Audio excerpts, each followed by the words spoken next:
Puasa kita terima Allah Subhanahu wa taala. Amin. Selanjutnya semoga kita selalu diberi kekuatan iman untuk melaksanakan ibadah puasa yang masih tersisa sampai dengan nanti di akhir bulan Ramadan dalam keadaan semua husnul khotimah. Amin. Bapak Ibu, jangan melanjutkan yang baik bahwa manusia itu setiap saat akan dibisiki oleh dua hal. Satu bisikan dari malaikat, yang satu bisikan dari setan. Pelaksanaan bisikan itu selama 24 jam. Dari kedua bisikan itu, baik itu dari setan yang membisiki maupun dari malaikat, ini sama-sama kuat. Sama-sama kuat. Tinggal hati kita yang menerima nanti. Kalau toh bisikan itu kuat dari bisikan dari malaikat, hati kita cenderung akan berbuat kebaikan dan amal.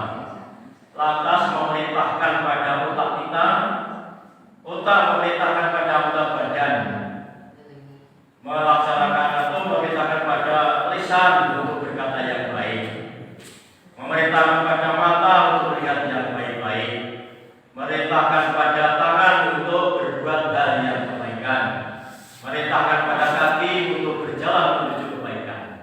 Semua mengandung pahala, sehingga nanti akan menambah pahala dan pahala apabila bisikan dari malaikat itu kita terima dengan sekuat tenaga, berarti mengalahkan bisikan setan. Sebaliknya, setan juga berusaha semaksimal mungkin mau kalah dengan bisikan malaikat.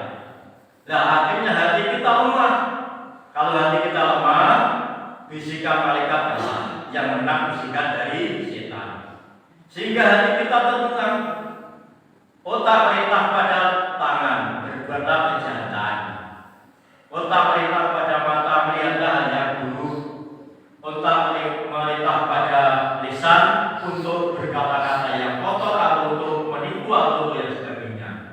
Dan otak perintah pada kaki untuk berjalan menuju kemaksiatan. Akhirnya kita akan mengumpulkan dosa dan dosa. Kalau setiap hari bisikan itu menang dari bisikan setan, ini nanti celaka. Karena apa? Dari kedua kegiatan itu kita hanya menimbulkan dosa terus, tidak ada pahala. Nah, karena kita selalu menimbulkan dosa, tangan berbuat untuk berbuat yang aniaya pada orang lain, semua anggota badan ini akan diperintahkan otak untuk berbuat yang celaka. Akhirnya setiap orang yang melaksanakan atau berbuat dosa, hatinya ini akan ada titik hitam. Mani hati kuat ya, bening sekali. Kalau kita berbuat dosa akan ada titik hitam dalam hati. Kalau titik hitam dosa ini hati tidak dibasuh, orang diresiki dengan ya istilahnya dibandingkan atau diimbangi dengan berbuat baik atau mohon maaf, akhirnya titik hitam ini akan melekat terus. Besoknya lagi berbuat dosa lagi, titik hitamnya akan menempel lagi. Terus berbuat dosa, akhirnya hati yang bersih lama-lama akan menjadi keruh dan hitam. Hati yang sudah menjadi hitam akhirnya hati menjadi keras. Hati yang keras sulit untuk berbuat kebaikan. Kamane sing wis atine atos mau mbok dikapak-kapakno tetep ngengkel. Nah inilah orang yang akan murtad seperti itu. Nah, orang yang hatinya keras sekali mesti dikandang oleh sing apik-apik ora gelem. Karena sudah tertutup hatinya. Nah ini mohon maaf pada Bapak Ibu, dalam bulan puasa ini banyaklah kita untuk mohon ampun pada Allah dan berdoa agar selalu bisikan yang dibisikkan oleh dari kedua ini menang dari bisikan malaikat. Kita cenderung berbuat kebaikan.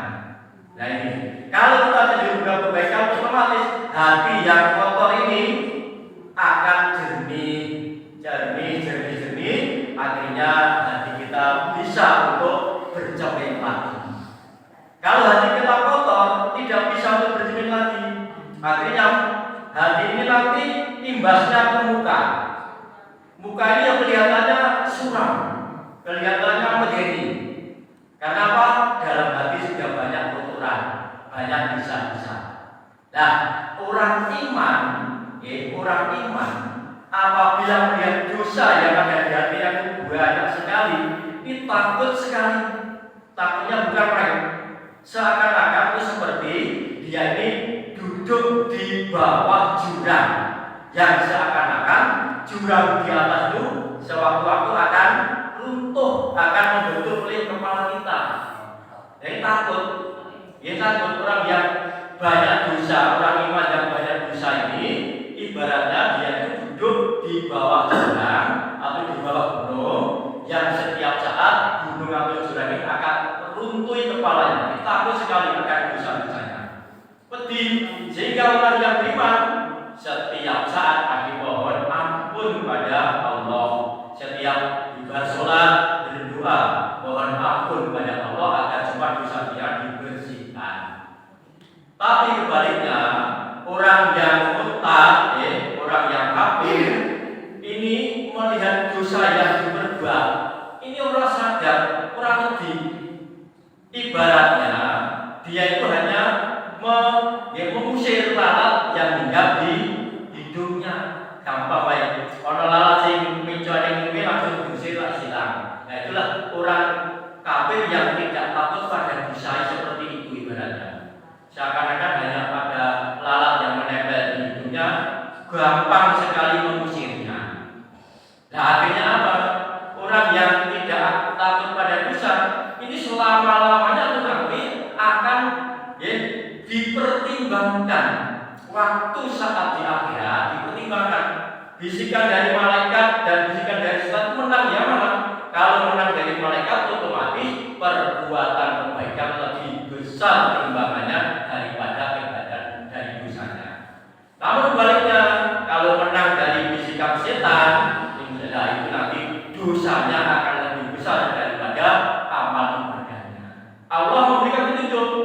Barang siapa di tempat mizan nanti, timbangan nanti, berat amal perbuatan yang baik, langsung akan dimasuk pada surga.